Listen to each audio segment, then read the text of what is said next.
Hello friends, मैं हूं अजीज। आप देख रहे हैं मूवी स्टॉक चैनल, जिस पर आज मैं बात करने वाला हूं फाइनली थिएटर में रिलीज हुई या हिसाब से कह लो मास महाराजा की फिल्म भोला को, जो कि हाँ का आई थी फिल्म की ऑफिशियल अडेप्टेशन है। लेकिन अब इस अडेप्टेशन में ये फिल्म टीजर और ट्रेलर के मामले में खुद को कितना बदलवाने में कामयाब हुई है, कितना नहीं, उन्हीं सारी की सारी डिटेल्स में मैं इस वीडियो में बिल्कुल स्पॉइलर फ्री बात करने वाला हूँ। लेकिन उससे पहले अगर बात की जाए कहानी की, तो कायथी का नाम मैंने ले लिया है, तो यहाँ पर कहानी की प्रेजेंटेशन यानी कि कहानी माइनर चेंजेस के साथ एक बाप अपनी बेटी से मिलना चाहता है, लेकिन उसके कंधों पर जिम्मेदारी जेल से निकलने के बाद कुछ पुलिस वालों को ट्रक में डालकर सही सलामत पहुंचाने की मिल जाती है। अब क्यों, उसके पीछे का रीजन क्या है और वो कौन लोग हैं जो अब उनके पीछे पड़ गए हैं, उसका पूरा का पूरा पता आपको ये फिल्म देखकर चल जाएगा, जो कि ऑलमोस्ट 2.5 घंटे की फिल्म है या फिर कहूँ उससे थोड़ी कम। जिसमें सबसे इम्पोर्टेंट बात यही है कि अब क्या आपको आपका ये समय इस फिल्म पर देना भी चाहिए या नहीं, खास करके वो लोग जो लोग ओरिजिनल फिल्म देखकर बैठे हैं। तो घबराइए मत, वो जवाब आपको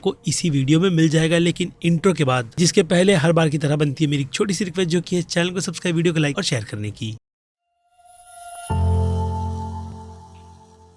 सो फ्रेंड्स, तो सबसे पहले ही मैं ये बात क्लियर कर दूं, जो कि मैं इंट्रो के पहले भी कर चुका हूं, लेकिन अब बिल्कुल डिटेल में क्लियर कर अगर ये कहूं कि ये फिल्म कायथी के रीमेक के नाम पर बस कुछ ही माइनर से चेंजेस करती है, और उन चेंजेस को भी गाने के दौरान फिल्म में बता दिया गया था। यूट्यूब पर ही रिलीज कर बता दिया गया था। बाकी बचे कुछ यानी कि एलिमेंट, तो वो बचते हैं इसके एक्शन और हाँ उनकी पूरी की पूरी प्रेजेंटेशन, जिसमें ये फिल्म मुझे लगता है अपना डंका बजवाएगी। यानी अगर और क्लियर करूँ तो ये फिल्म मास ऑडियंस के लिए एक एंटरटेनिंग फिल्म है, वो भी रीमेक होने के बावजूद भी, जिसे आप एक बार के हिसाब से थिएटर में देखकर अच्छा खासा एंजॉय कर लोगे। और अगर बात रही इसके 3D के एक्सपीरियंस की, तो कुछ कुछ पोर्शंस में ही इसके 3D आपको फील करते हैं, इसलिए मेरी रिकमेंडेशन तो आपको इस फिल्म को 2D में देखने की रहेगी। लेकिन अगर जिन लोगों को 3D की ज्यादा आदत लग गई है, तो उनके लिए वो छोटे मोटे पल भी अच्छे ही निकल कर आ जाते हैं, यानी उनके लिए एक्सपीरियंस ठीक होगा। बट दूसरी ऑडियंस के लिए बिल्कुल भी नहीं, इसलिए 3D से थोड़ा दूर रहे तो बेटर रहेगा। क्योंकि कई एक्सपर्ट के अकॉर्डिंग फिल्म 3D में बहुत ज्यादा अच्छी लगती है, तो वहीं पर इस फिल्म की अभी ही मिस्टेक पकड़ी जाए, जो कि हाँ कोई नई बात नहीं है, कि ट्रेलर में भी हमें नजर आती है, तो वो है इसके VFX, और वो महान VFX, जिसकी गलतियां आपको लिटरली स्क्रीन पर फील करवाती है कि ये फिल्म अपने VFX के डिपार्टमेंट में कुछ और कई सारे पोर्शंस में किस तरीके से मार खाती है। लेकिन उन्हें अगर कोई चीज बचाती है, तो वो है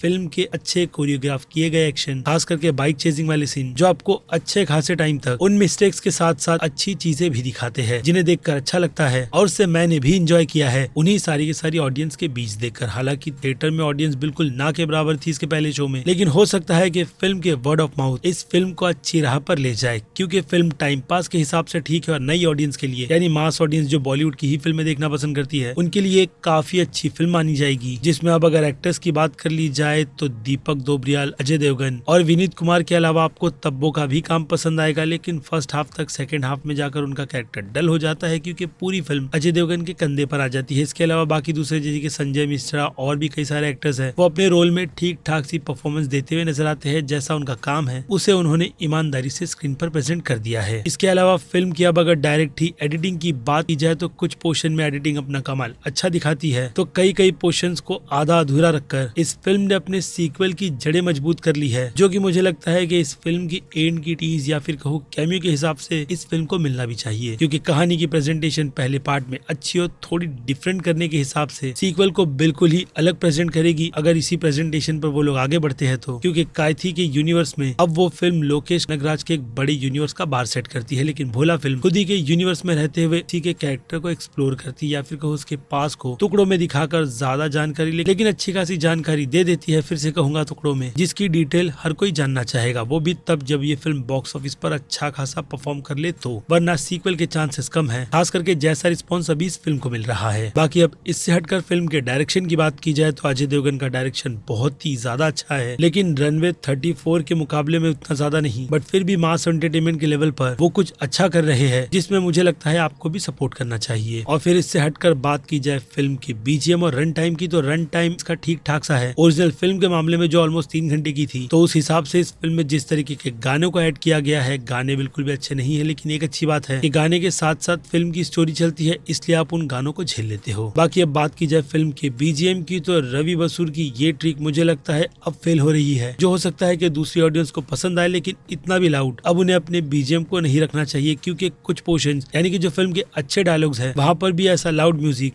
जो कहीं ना कहीं वो कहते हैं ना कि ये किराए पर पानी फेर देता है, लेकिन फिर भी थिएटर का एक्सपीरियंस अच्छा रहेगा इस बात की गारंटी है। जिससे मैं अब आपको फिर से याद दिला दूं कि मैं इस फिल्म को काफी ज्यादा हार्श नहीं बल्कि मास एंटरटेनमेंट की ऑडियंस के हिसाब से ध्यान में रखकर कर रहा हूँ, यानी जो भी ये बातचीत चल रही है वो, जिसमें मुझे लगता है कि ज्यादा हार्श होने की जरूरत है, क्योंकि अगर उस हिसाब से देखा जाए तो फिल्म में डायरेक्शन के मामले में कई सारी कमियां हैं जो कि ये फिल्म मास एंटरटेनमेंट होने की वजह से पूरी तरीके से इग्नोर करने का हक तो रखती ही है। खैर, तो अब इन सब से हटकर आते हैं बाकी दूसरी डिटेलिंग यानी सीधे इसकी रेटिंग्स पर, जिनमें अगर मैं बात करूँ फिल्म के एक्शन की तो नो डाउट शुरुआत में ही मैंने आपको ये बात बिल्कुल ही क्लियर कर बता दी है कि फिल्म के एक्शन को कितना ध्यान में रखकर बनाया गया है। आई मीन सीक्वेंस को डायरेक्ट किया गया है, तो उस हिसाब से ये कैटेगरी 5 में से 4 स्टार तो डिजर्व करती ही है। लेकिन याद रहे ये एक हिंदी मास एंटरटेनमेंट फिल्म है जो अपने इस एक्शन के पोर्शन में आपको, जैसे कि मैंने कहा, बिल्कुल भी डिसअपॉइंट नहीं करती। भले से ही वीएफएक्स के नाम पर हमारे साथ में मजाक क्यों ना किया जाए, लेकिन अजय देवगन ने अपनी पकड़ अच्छी रखकर खास करके त्रिशूल वाले एक्शन सीक्वेंस में इस फिल्म की लाज रखी है। जिसके बाद बात करें सीधे फिल्म की कॉमेडी की, तो उसमें नो डाउट ये फिल्म 5 में से 2 स्टार डिजर्व करती है, जिसका पूरा का पूरा क्रेडिट फिल्म के विलन दीपक दोबरियाल के कैरेक्टर को जाएगा, जो एविल के साथ साथ मस्ती मजाक के टोन को पूरी फिल्म में बरकरार रखते हैं। और हाँ, अजय देवगन के ड्राइवर कह लो या फिर उनका पार्टनर भी, जिसका नाम मुझे नहीं पता, लेकिन एक्टर की परफॉर्मेंस आपको पसंद आएगी। और फिर इससे हटकर फिल्म के ड्रामा की बात की जाए तो रीमेक के नाम पर यह फिल्म बहुत कुछ अलग तो प्रेजेंट करती है, लेकिन अनफॉर्चुनेट कहानी में कोई भी मेजर बदलाव नहीं किया गया है सीक्वल के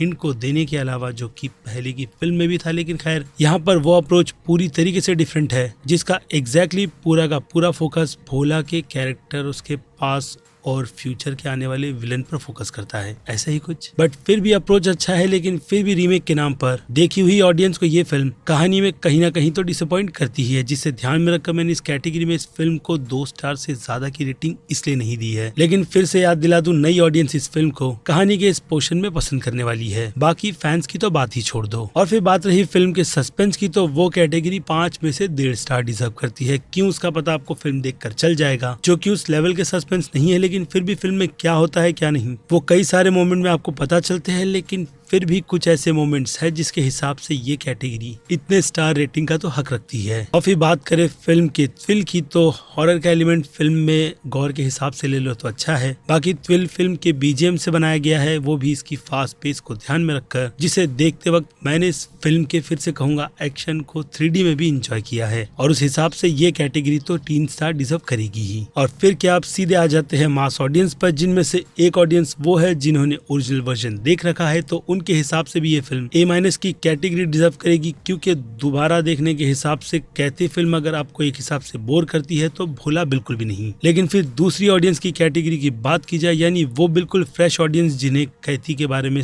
यानी उसके यूनिवर्स, उसकी कहानी के बारे में कुछ भी पता नहीं है, तो उनके लिए तो ये फिल्म एक ही कैटेगरी की है, यानी कि मस्ट वॉच। जैसा मजा क्रिटिक्स को भी आया है, या फिर कहूँ समोसे थाली। खैर एनीवे, क्रिटिक्स की नजरों में ये फिल्म 5 में से 4 स्टार की रेटिंग है, यानी कि सीधे सीधे एक ही। अब यहाँ पर थोड़ी बहुत ईमानदारी दिखानी पड़ती है, हालांकि उन्होंने नहीं दिखाई है, लेकिन फिर भी नजरों से बचते हुए एक ही कैटेगरी उन्होंने रखी है, ये बताते हुए कि फिल्म बहुत ज्यादा अच्छी है, जिसे मैं ऑनेस्टली कहूंगा थिएटर में 3D में देखने के हिसाब से मैंने अच्छा खासा एंजॉय किया है। जिस हिसाब से मेरी नजर में ये फिल्म B+ की कैटेगरी तो डिजर्व करती ही है, यानी कि एक अच्छी खासी एंटरटेनिंग मास ऑडियंस को ध्यान में रखकर बनाई गई फिल्म, जो कि रीमेक तो है ही, लेकिन फिर भी कुछ नए टेक्स के साथ ऑडियंस को थिएटर में बैठाने में कामयाब हुई है। लेकिन खैर, ये मेरा पर्सनल ओपिनियन है, आपको अगर दिल पे लेना है तो ले लो, नहीं लेना है तो फिल्म जाके सीधे थिएटर में देखो। मेरा काम था वो मैंने कर दिया है, इसलिए अब बनती है आपकी राय। आप मुझे अब कमेंट में लिखकर बता सकते हैं, क्योंकि वक्त है भाई वीडियो को यहीं पर खत्म करने का। बाकी वही पुरानी आदत, मैं हूँ Aziz, movie stock channel like share और सब्सक्राइब भूलना मत। मिलूंगा जल्दी दूसरी किसी वीडियो में, और फिर क्या, टिल देन बाय।